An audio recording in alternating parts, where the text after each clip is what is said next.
Gang. Blouses.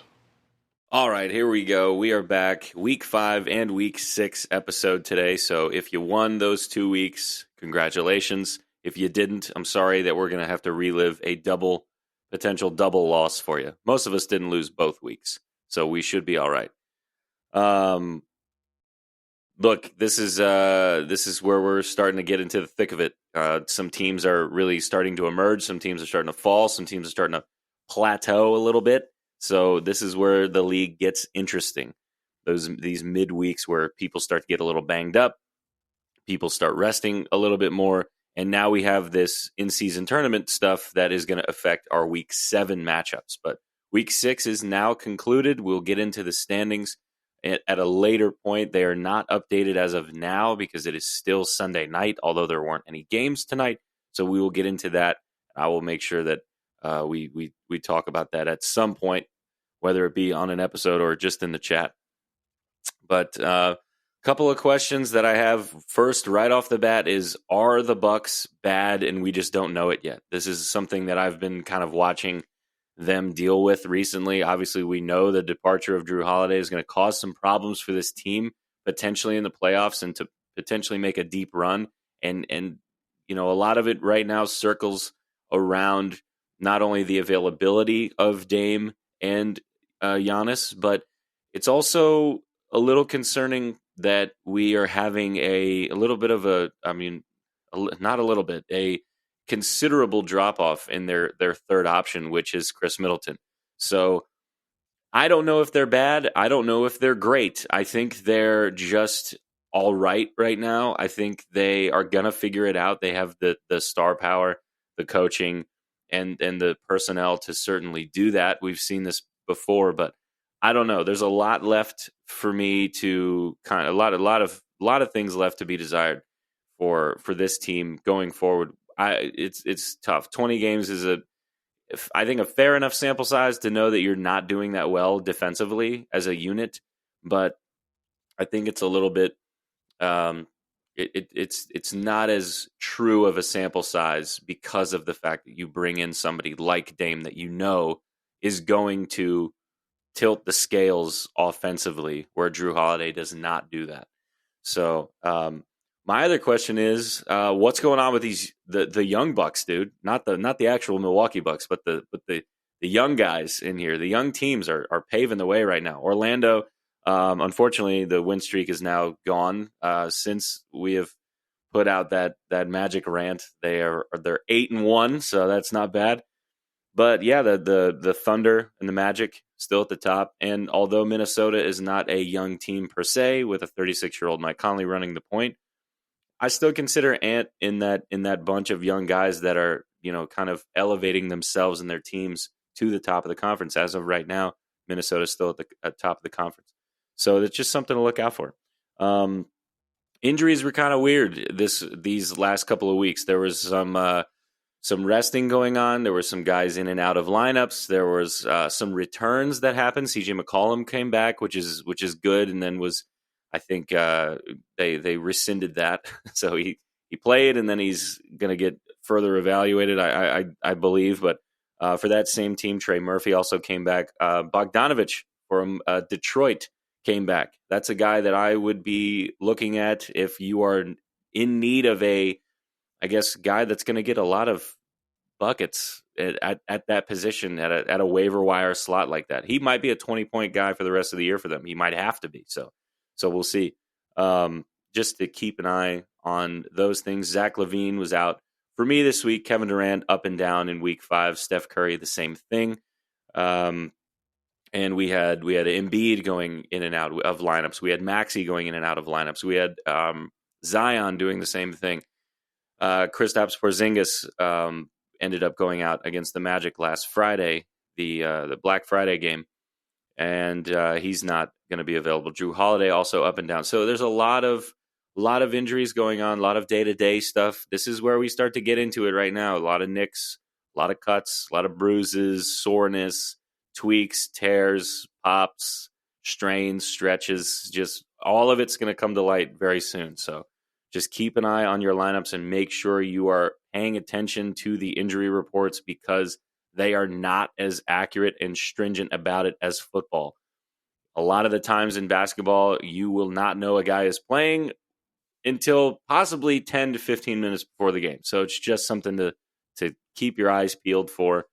I was at a wedding on Sunday, the last day of games when I was playing against everyone for sale last week, who gave me quite a bit of a scare, to be honest with you.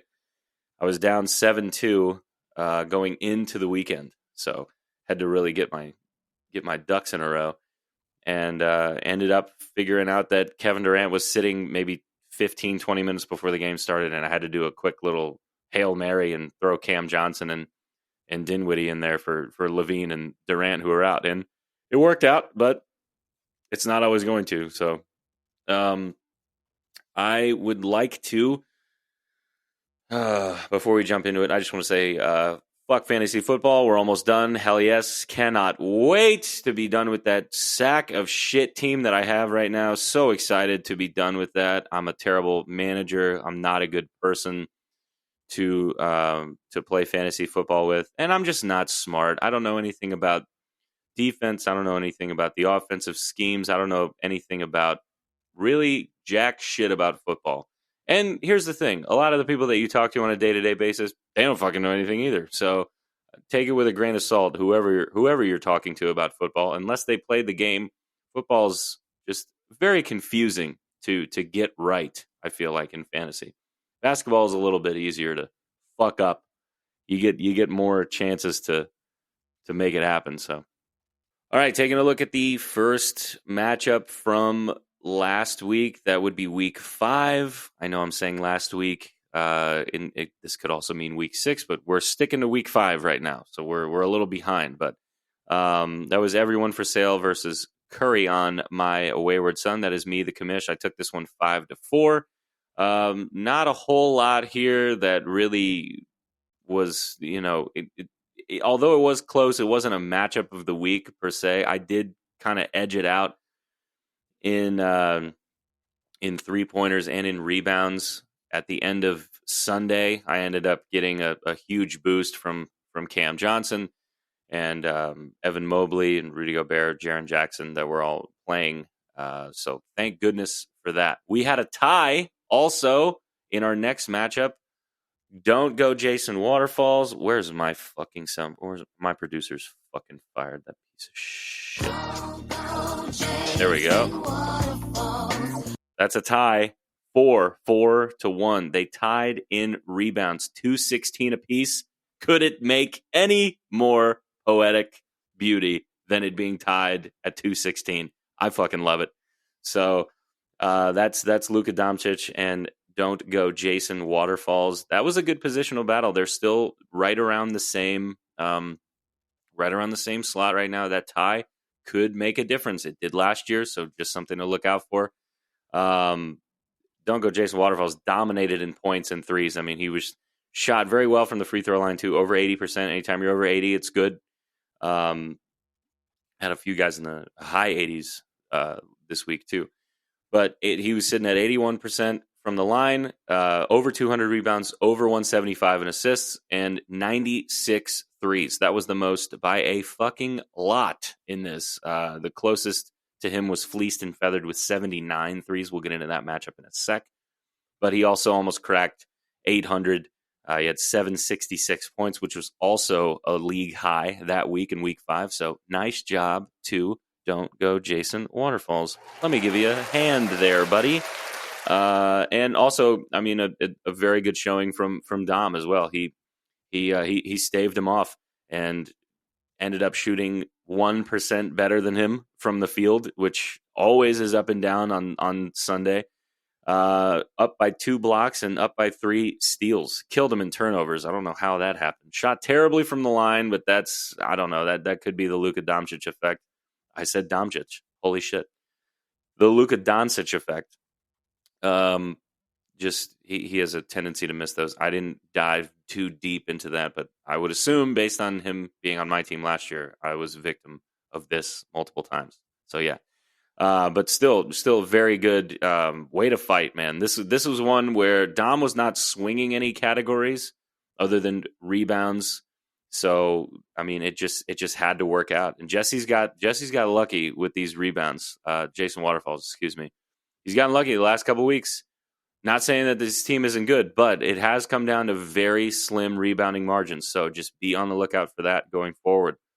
I have some rebounders if you want to talk trades. Maybe. I don't know. We'll see. Next matchup, Tyrese's Pieces versus Tingus Pingus. And I know, I got to be honest with you, this one was fun for me because Colby and Imran talk a lot of shit against each other. And it's fun. It's fun to see the underdog get one. And judging by league history, Imran is he's not a prevalent winner in this, but he's a great sport. He's a good guy. And by God, he put a beating on him this week. It looks like a beating, but it's really not that bad. It's mostly points. Points was tough. 710 to 588 in points. That was one of the biggest spreads of the week. Looking at it here, and the last matchup was as well. About 160, 159 for the last matchup, and this one was don't test me on this, 122, I think. Let's go with that.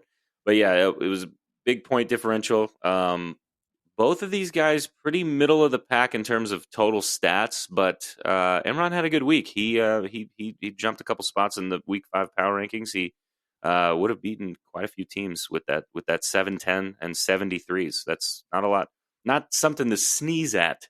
So nice job, buddy. Right, next one we got Smoking a Bowl. Where the fuck is it? God, I'm firing this guy. I swear to God. Smoky Boo. Thanks. All right, he's fired. He's not coming back. Smoking a Bowl against Randy Bobanders. Don't have a sound drop for Randy Bobanders, but this was a close one. And I'll tell you what, man. Randy might be sitting at 1-4, but he is, spoilers, he is not a team that should be taken lightly. This is a guy who really has a dangerous squad.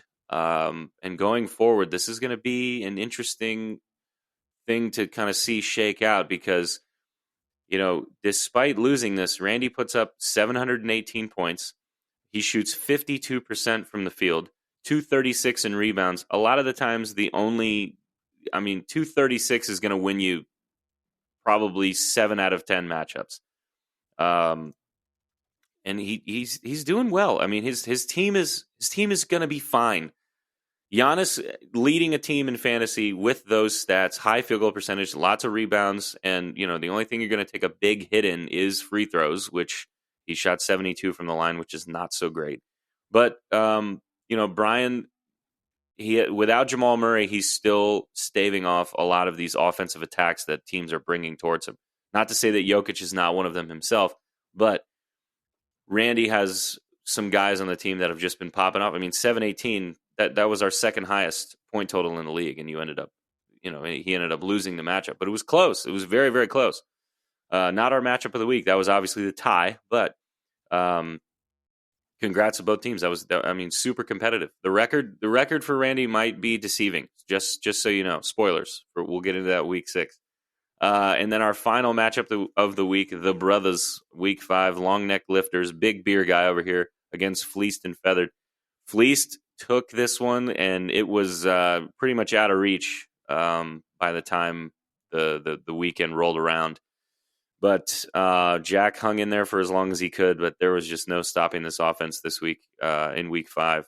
Lincoln Fleeced shot 79 threes, which was second place, still a high number, and 698 points overall. High up in blocks, too, 41 blocks, 42 steals. Those are categories. If you're in the 40s in those two categories, you're going to win a lot of matchups because after that, not a lot of teams are going to match you with 40. So 40 in both of those is going to make a win pretty easy because you really only have to swing 3 others after that because those are 40s on those positions, on those categories are basically a lock. Okay, here we go. Week 6. Before we jump into the matchups, just want to remind you guys, the in-season tournament quarterfinals and knockout stages are taking place starting Monday. They have the quarterfinals on Monday.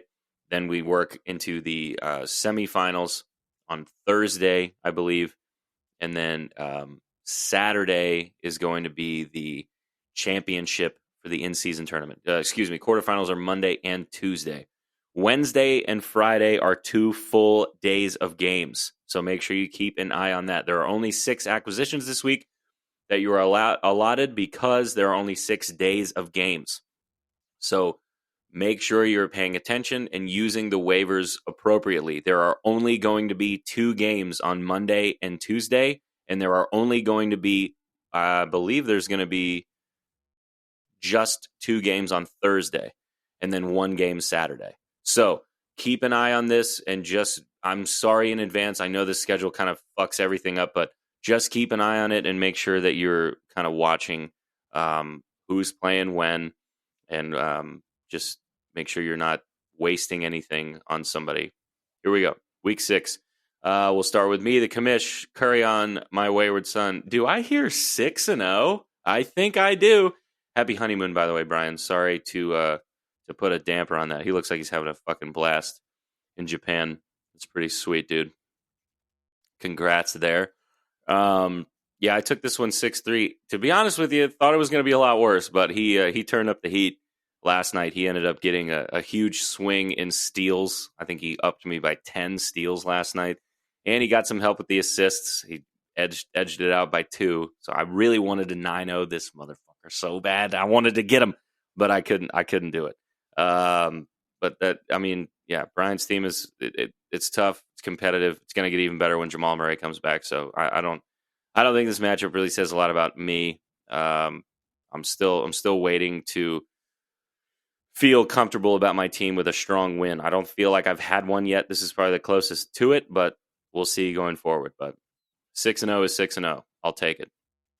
Everybody for sale against Don't Go Jason Waterfalls. This was, I mean, hate to say it, this was a blowout of the week. Congrats to Jake, by the way. He got married over the weekend, and I don't think that this was on the top of his list. Rightfully so. That's how it should be. So good job. But yeah, Jason Waterfalls, technically he's on a 2-game win streak. If you take the tie away, he's on a little bit of a streak. So nice job. Jake's still looking for his first official win. He'll be sitting at 0-5-1 after this week's matchup is over. Not really a whole lot to get into there. It's, I mean, he almost got doubled in quite a few categories, and steals, assists, and 3-pointers made, and points as well. So yeah, that's our blowout of the week. And it's, yeah, that's just how it goes. Sometimes it goes well, sometimes it does not. This was not a good week for Jake's team. Very banged up. Lost LaMelo. Anthony Edwards was day to day. Chris Paul is out. Ja Morant's still suspended. His team it's beat up right now. So he's being driven by Alfred Şengün and company on that team. I can't remember any of the other supporting. Well, there's Chet, obviously, and I mean those 2 guys are having amazing years. So still not a team to sleep on when they're fully healthy. But this was probably the most banged up team we had this week.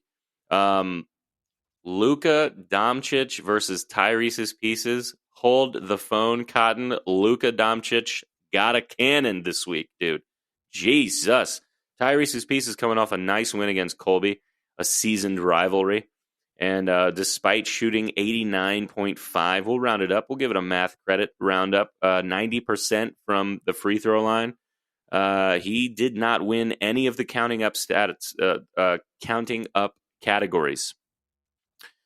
Dom took him in rebounds, assists, steals, blocks, turnovers, and points, which to me always a little weird when you get the turnovers and the points. A lot of times that doesn't necessarily go hand in hand, as you can see in most of these matchups this week. So just something to keep an eye out on. I punt turnovers. I don't give a fuck about them, honestly. Like if I know guys are going to get usage and they're going to turn the ball over, I mean, yeah, great. If you're averaging 1.5 to like 3 turnovers a game, it's not great, but it's not something to like raise an alarm, you know. It is unfortunate when it does come down to turnovers, though, which kind of sucks, but we'll get into that. Yeah, that was a good. I mean, great week, Luka Doncic. Tyrese's piece is still a team that's going to be deadly, so keep an eye out on that. I'm not kidding. I'm not playing favorites. I do like Tyrese's pieces. All right, here we go. Tingus Pingus versus the Long Neck Lifters. You know what I'm going to say, so you can say it at home. This was the top point guy in the week. Long Neck Lifters, nice fucking job, Jack. Shot 88% rather from the line. 260 in rebounds, damn near 259. We'll call it. We'll round it up. 49% from the field, and lost the category with 42 steals, which is very rare. That was a nice win by Tingus. Tingus Pingus skidding right now. This is going to be the 5th loss in a row. Not sure what to make of it. I don't know. I think he's going to make the necessary adjustments to continually be a problem and thorn in people's sides in this league. But right now, the team is not looking great. So going forward, I would imagine that he might be looking to make a move or hoping that somebody's going to come back and make a difference. But this was a gutsy win by Jack. This was only 5-4, but the categories he did win, free throw percentage, points included. Rebounds as well. They were monstrous wins. So nice job there on Long Neck Lifters. He'll be sitting at 4-2 next week. Also sitting at 4-2. This was the shock of the week. Randy Bobanders takes down the number 1 in the power rankings, Fleeced and Feathered. Fleeced has had, I mean, going through the power rankings, and you guys know how I do it. I take everybody's stats. I match it up with everybody that did the same during the same week with that lineup that you set for the whole week. I see who would beat who. Fleeced normally beats about 7 teams a week. That's 70% of the league. And he kicked the shit out of Randy in 3-pointers made. He beat him by 52 assists, and still doesn't come out on top in this. And I don't think that there's a lot to be said about this. I think that there's still a lot of time. I don't think 4-2 is a bad record for this team. I think he just got a bad matchup because, I wouldn't have beaten either of these teams this week. Sitting at 6-0, there's a lot of teams that I would not have beaten. I've gotten lucky matchups. I'm not better, I don't think, than the teams that are above me in the power rankings in the average victories per week or wins per week.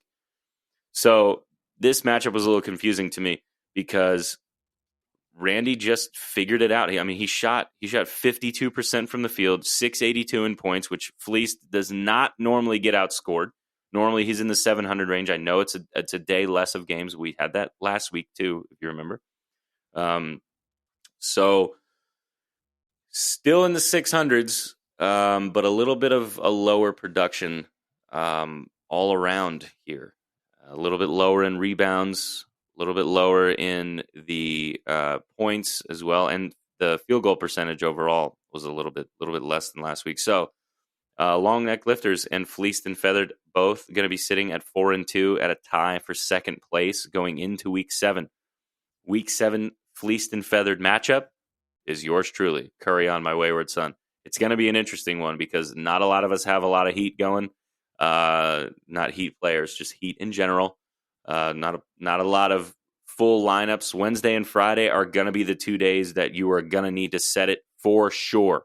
Wednesday and Friday are the 2 days that you're going to have to set because those are the only 2 days where we're getting full lineups, and those games are added onto the schedule.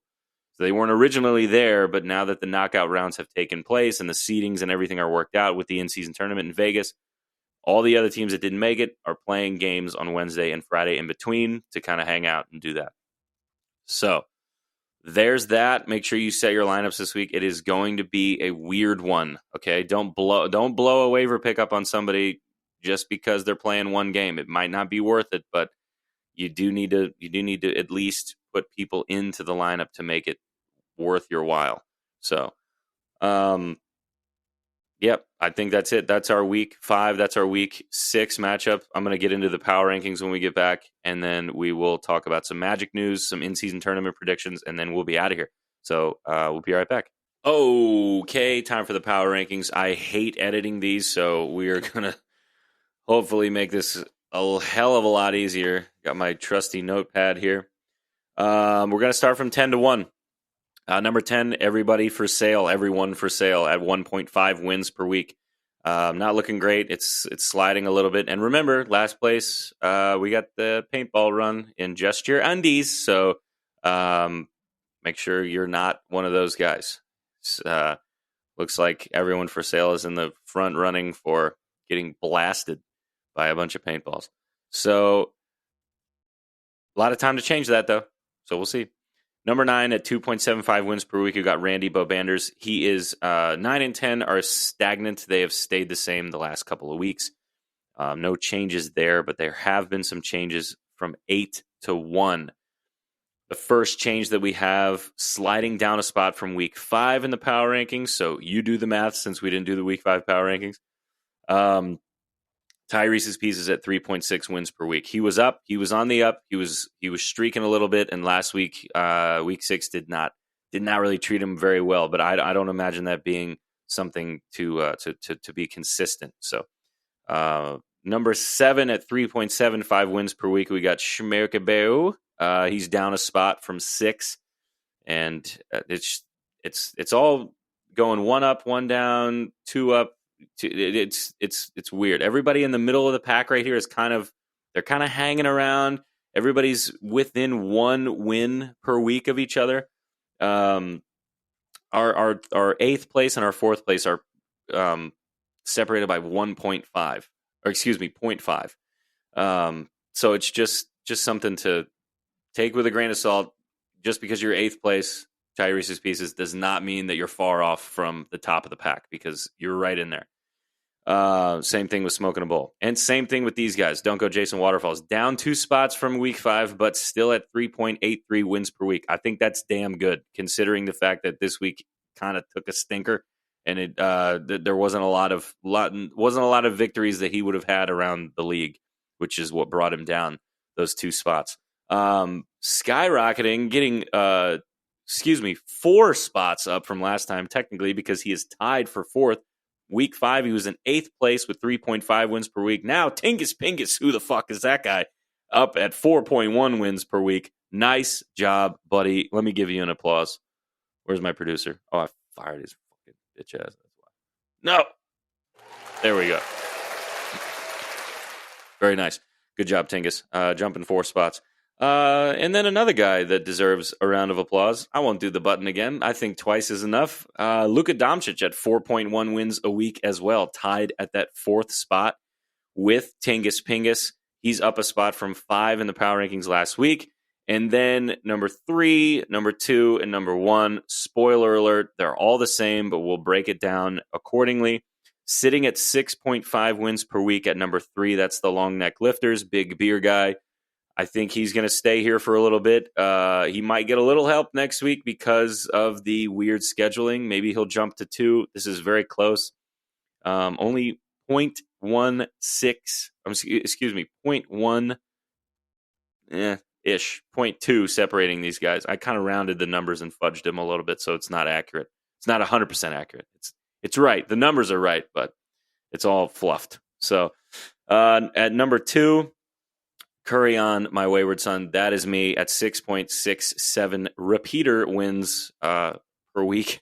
So I'm winning a 6 2/3 matchups per week. I think I can take the win against Fleece this week just because of the shitty schedule. I would not want to play him with a full schedule, but I think because of how it's working out this week, Fleece Bowl round 2. Here we go. And then sitting at number 1, you already know it. You know it. I know it. The whole damn league knows it. Look the fuck out for these guys. Sitting at 7.42 wins a week. This is Fleeced and Feathered. Nice job. Half applause because I'm playing you this week. You don't get the full applause.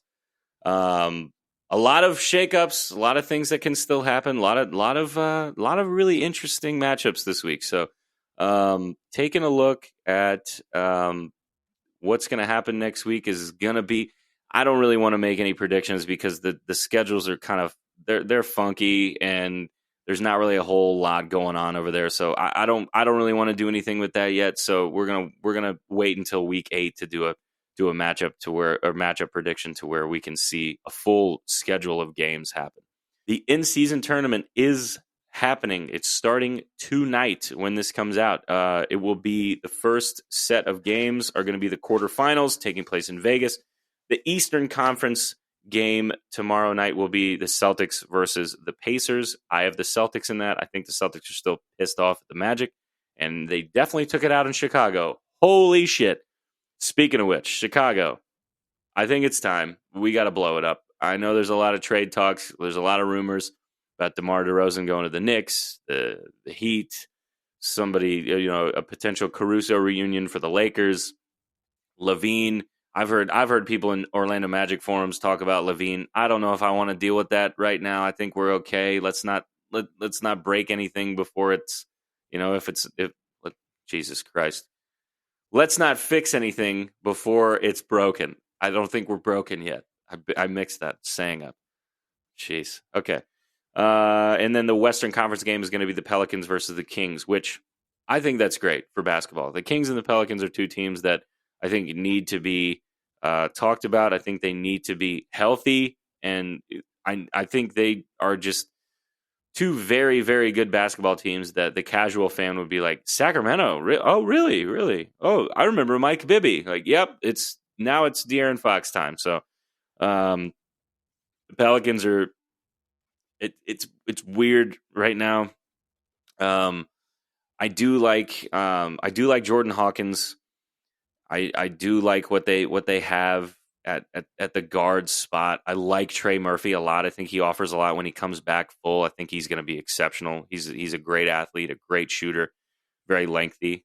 And the question mark is always Zion. Is he going to play? Is he not going to play? There's already been some games where he's missed, where you're kind of scratching your head about it, going like, I hope this is legit because we're going to keep doing this over and over again. But I got the Kings in that one. They're playing at home. California in general it's a long way from Louisiana. And excuse me, they're playing in Vegas. What am I fucking talking about? Still, Sacramento's not far away from Vegas. So I think the trip for the Pels is going to be a little bit less favorable for them. We also haven't seen the Pelicans in a, I guess, heated playoff type format where it's win or go home. And the Kings played one of my favorite series last year against the Warriors in the one of the opening rounds of the playoffs. So I think the experience, oddly enough, even though they are very young, I think it does lend itself to the Kings. So I'm gonna go Kings, Celtics. That's my prediction. But as some of you in the league would say, whatever I say, do the opposite. So if you're looking to win money, bet the opposite of what I say. Shout out to Alex. And then we have the Knicks versus the Bucks on Tuesday, and the Suns versus the Lakers as well for the late game. I'm going Knicks over the Bucks. I don't, as we talked about earlier in this episode, I don't really like the Bucks right now. I don't like a lot of what they're doing. I think Middleton has taken such a steep dive. And to be honest with you, I think the Knicks are there. I just think they're a really tough team, to be honest. They have guys on their team that are just those intangible kind of stat line dudes that are going to give you that extra momentum boost by just always being in the right spot, hustling for the ball, doing a little bit of this, a little bit of that. Not necessarily things that are going to show up immediately in the box score where you go, holy shit, Josh Hart had 22 points. It's not going to happen. He's not going to average that. He's not going to do that. It might happen every once in a while, but it's not going to happen. But he doesn't need to for that team to be successful. I think he's one of the key pieces to a team that can get away with just doing things that, again, the casual fan will look at and go, like, this guy sucks. He starts for this team and he's getting fucking 6 points and 5 rebounds. Like, yes, but this is a guy who you have to have on a winning team. You have to have somebody on this team like that. So I'm going with the Knicks. I don't like what I see with the Bucks defense right now. They very well could win this game, but that to me, I would imagine is going to be a pretty close one. Suns versus Lakers. I'm going Lakers with this. Not only are the Suns a big question mark right now, and it's just how it goes, but you put a little pressure on LeBron and you put him in a win or go home situation, and I think he's the one you should bet on. I mean, obviously Denver was a different situation last year, but this is a team that has played very well in the in-season tournament so far. They came out of the pool 4-0, which is great. I think currently sitting at 11-9. I want to say. Let me check my standings real quick. Lakers are in seventh place at 12-9. So yeah, they're sitting at 12-9. I was close. Damn it! I wanted to look smart. I got them though, and based on what I predicted for the wins on Thursday for the semifinals, we'll have Lakers Kings and Celtics Knicks, and then I got for the finals, I got a Lakers Celtics finals. Let's have some fun. Let's see if this is what the NBA actually wanted out of this, to rekindle a rivalry that probably won't happen in the finals for a while, based on all the other talent that we have in the West and in the East. Really, just very unlikely for that to happen. I think in the grand scheme of it, in the actual season. But hey, maybe this will rekindle something, and maybe this will be fun. But I got the Celtics winning the whole thing. I just don't think anybody's beating them. I know Porzingis is not going to be in on Thursday, or excuse me, for Monday's game, but maybe he will be back by those Thursday games. I'm not 100% sure. It's weird. They play very, very well without him still, and they still have guys like Al Horford, and I mean Sam Hauser's been doing a great job filling in those slots. Luke Cornett, the rim blocker, the vision rim, whatever the fuck that is, the eclipse. He's still playing well. The Celtics front 5 and 6 are amazing, but after you get down a little bit further, Peyton Pritchard's not bad, but again, is that a guy you want playing in the playoffs in a defensive, win or go home situation? I don't think so. I think Drew Holiday's he's coming back, but his numbers are a little bit slow. I talked about this a little bit with a friend of mine over the weekend. Like I broke a rule about Drew Holiday this season, and that is I try to stay separated from him and guys like that I really do like on the basketball court as pieces to a team. And I understand that they're not great fantasy guys. Like Drew Holiday is a staple of a championship team. Like every championship team has to have a guy like that on the team. Just a hard-nosed, blue-collar worker, defender, just a guy who is absolutely in your fucking face the whole time, somebody who is going to cause problems at any point in the night, and have a potential, ability to get hot and have a streaky night, maybe get a few threes and, dish the ball, pace and space it up. But I drafted him this year thinking that it was going to be this, this was going to be new for him. It was going to be a nice way to kind of set the table for Tatum and Brown and Porzingis. And it's not ended up being like that. I'm not saying I'm willing to trade him 100% right now, but I would think about it. So, maybe I'm selling myself short on him. I love him as a player in real life, but I'm not sure how he fits in a fantasy lineup right now, judging by the fact that there's 3 other guys in the Celtics that are going to score the ball at a higher rate than he will this season. And if you think that differently, then I hate to tell you, but you're incorrect. Drew Holiday is the 4th option on that team, potentially the 5th in terms of scoring. So just something to look out for. Maybe I'll trade him. Maybe not. Maybe fuck yourself. That's what Mark Wahlberg says in The Departed. Any sound clips I want to play before I go? I don't think so. I think I'm good. No, man. I mean, I would just say Pay attention to those acquisitions. Pay attention to those lineups this week. It's gonna be a weird one. The in season tournament kind of fucks the fantasy situation up, but keep an eye on those free agents as well. Some guys that I would be looking at right now. I hate doing this because it gives up a strategy on my end, but some guys that have been on my watch list recently. Keontae George for the Jazz is playing very well. He's playing a very high level of basketball right now. Not exactly sure of his recent stats and rundown, but he is getting a lot of usage in that lineup. So I would say, if you're starving for a point guard, he might be a guy that you want to take a look at. See, he could eventually take off on there and be the next piece for them. Another guy that's getting a lot of time right now. This is no secret. Reggie Jackson. He's put up a couple of great games. He had a 35-point game last week, and he just Reggie's a dog. There's really nothing else you can say about him. He's a fucking dog. He's gonna go in there. He's gonna be in the right spot. He's gonna play tough. He's gonna play hard.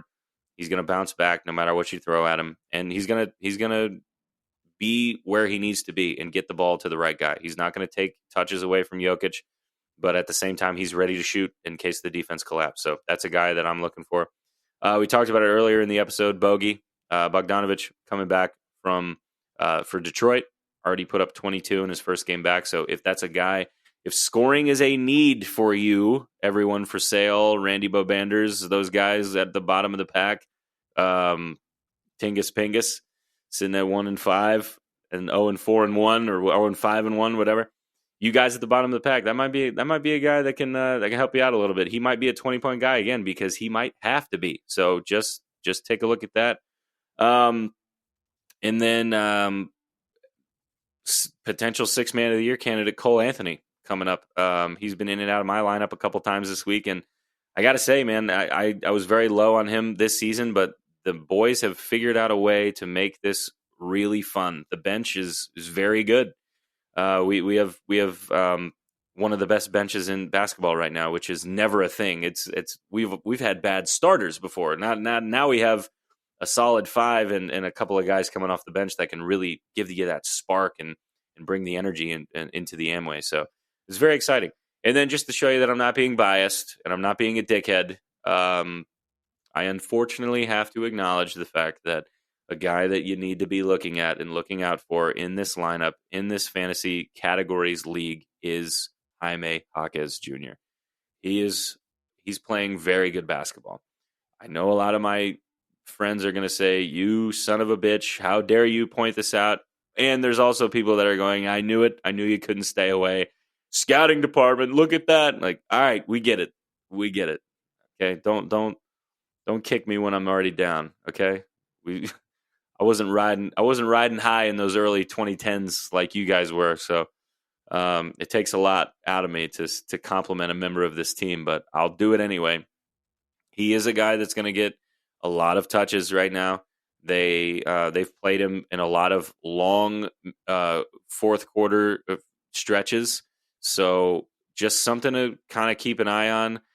He's he's just a solid player. There's really not much else to say about it. I mean, I don't want to get into the nitty gritty and the specifics of what I see in his game, but it looks very fundamentally sound, and it looks like he's very confident. He's very streaky, and he's an energy guy. He's not overly athletic. He's not going to take you out of your shoes on a first step explosive move, but he's very crafty, sneaky. He gets his hands in there. He's a hustler. He's a young kid, and he's a 4-year college player, so he has that history of in maturity already going into this league. That's enough of that. I'm getting sick. My God. But yeah, a guy that you can look at right now. He's up there in the rookie of the year ladder, honestly. I don't think he's doing better than Chet in that regard. I think Chet is far and away the best rookie right now. I know it's going to be a Ben Simmons thing where, you didn't play your rookie year, but you play the second, you're still going to get the rookie of the year. I get it. But that's just how the eligibility works, and it's still going to happen. I think Chet is basically a lock unless something crazy happens with especially with the Thunder being in second place like they are right now. I believe sitting at 13-6 right now. So lot of things to be excited about. A lot of the big market teams are not at the top of the conference in the West right now. It's Timberwolves, Thunder, Nuggets, Kings as the top four right now. So your big heavy hitters in the West. The Warriors sitting at 11th place at 9-11. They're not looking great right now. They're sliding a little bit, but they will figure it out. It's gonna be fine. They still have Steph Curry. They're going to be fine. They just need to get to the playoffs, and everything's going to be okay. Clippers, with the James Harden experience going on right now, they're sitting at 9-10 at 9th place, and the Lakers sitting at 12-9. Those are the three biggest, I guess, the big names, the big money franchises of the teams that get the most TV time in that conference. And right now, Lakers playing the best statistically out of the three, but I don't really know what to make of the Western Conference right now. I think it's going to definitely be something to look out for because it is going to be close. We know this about the Western Conference. The separation between number 2 or number 3 all the way until the play-in spot is going to be very close. I think the same goes for the East this year as well. It's going to be very tight from that play-in spot all the way up to potentially 4 or even 3rd place. In the East right now, you have Celtics 1, Magic 2. Whew, I can't believe I'm saying that. And Bucks 3, Sixers 4. So a lot of the teams that we're 3 out of 4 of those are teams that we expected to be that high. I really don't think there's any stopping Philly if they get to the playoffs. I think Tobias Harris is an undersung third option for a team. And once Kelly Oubre comes back after whatever happened there, we'll see what happens with that team. But I'm leaning. I hate to say this because I'm really not a big Sixers fan, but I am leaning towards them beating Boston in a 7-game series. I just don't know what to make of Boston in a playoff scenario. I really don't get it sometimes. Sometimes they amaze me by how well they're playing, and sometimes they really amaze me about how terrible things go for stretches of a time. And I know there are certain Celtics fans that say we just need to get beat one time and then we will figure something out. And that's what it looked like. That's what happened when they lost to the Magic. I think it was a 17-point loss to the Magic, and then they were aware of the point differential, granted, but they came in and they beat Chicago by damn near 40 fucking points. I mean, it was insane. I think they were up close to 40 at one point, but it ended up being enough to knock off the Magic in Group C, I believe it was East Group C for the in-season tournament. So East is going to be weird at the top, and I think the West is going to be weird at the bottom. I think the West is going to be interesting at the top, but I'm looking more towards this 6 to 10 slot right here, 6 to 11 really. You got the Mavericks at 6, Lakers 7, Pels 8, Clippers 9, Rockets 10. Which what the hell happened there? And the Warriors. But the drop off in the Warriors to the bottom of the pack in the West is significant. So I really think that those teams that I mentioned, those are going to be all the teams that we are going to see in a play-in scenario. So those 6 to 11 seeds, unless something happens with the Suns to where their chemistry is completely gone, Kevin Durant gets hurt, God forbid, or something else wild happens where everyone forgets how to score the ball, I think the Suns are going to be at 5. I really think they're going to stay right in this middle of the playoff run. I don't think they're going to be good enough to consistently, win enough games to surpass the Kings and the Nuggets, or even the Thunder for that matter. The only thing that is concerning me about this team is the Timberwolves, because the Timberwolves they're new to this. They've not been on the top of the mountain before. I'm excited for them. Don't get me wrong. However, it doesn't look like anything we've seen yet, and we don't know what the Timberwolves are made of. I don't think quite yet. They've won some tough games, and they have dogs on their team. Cat, when he plays, is one of the best players in the league. I don't care what anybody says. He's solid. He's a very solid guy. They got a Defensive Player of the Year candidate in Rudy Gobert manning the paint for them, who was giving Chet horse in a trailer vibes the other night. So That, along with a 36-year-old, very poised, collected, and mature leader in Mike Conley running everything for them, it just gives Anthony Edwards that much more to play with because he doesn't have to be the guy doing everything for this team. And I think a lot is a lot of that in the league is being shown by these teams that really have one guy doing the majority of the heavy lifting and still being one of the top players in the league and not really winning games because of the support that they're getting. The Warriors are the prime example of that this year.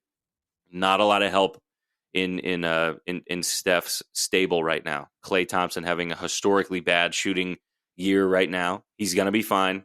We know he's going to be fine.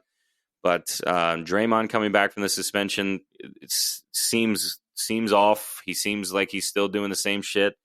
And it just, there's a lot that is going to happen with that team this year that's going to be talked about. And I don't think it's going to be a trade, but there's definitely going to be some changes that need to be made for this team to succeed, because the 1-2 differential is significant in terms of your best players. So that's the reason why I think the Timberwolves are doing as well as they are, because they just have a very well-rounded squad right now. Everybody's doing their job. So, sorry, went on a little bit of a tangent there. My bad. We are looking at week number 7. Remember, in-season tournament action starts tomorrow. It goes till Saturday. There will be games Monday, Tuesday, Thursday, and Saturday. That means Wednesday and Friday are the 2 full games or 2 full days of games. Okay? So make sure to set those lineups. Those are the only times you're going to get a full lineup this week. So make sure you don't fuck it up. It's not going to be a full slate Monday, little sprinkle in here Tuesday, then a full boat Wednesday, Saturday, and then 60% on Sunday. There's no game Sunday.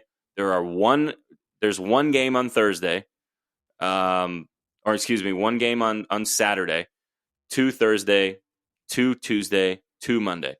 Hardly any games this week. So make sure you don't drop the ball, and don't forget to set the lineups on Wednesday and Friday.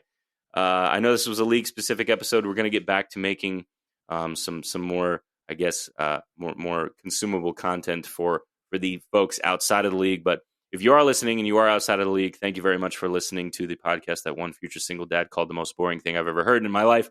But it's still happening. This is Game Blouses. This is the name of our league. So if you don't like it, go fuck yourself. And then we will see you next time. I really appreciate you guys listening. We'll be back with some more Orlando Magic content very soon. We got some things to cover. I can't wait for this young team to finally show the league what's up, man. This is going to be a very exciting season. I'm looking forward to it. Hope you guys are along for the ride. We will see you next week. Happy hunting for week 7. Make sure to set those lineups, and we will see you next time. Game Blouses.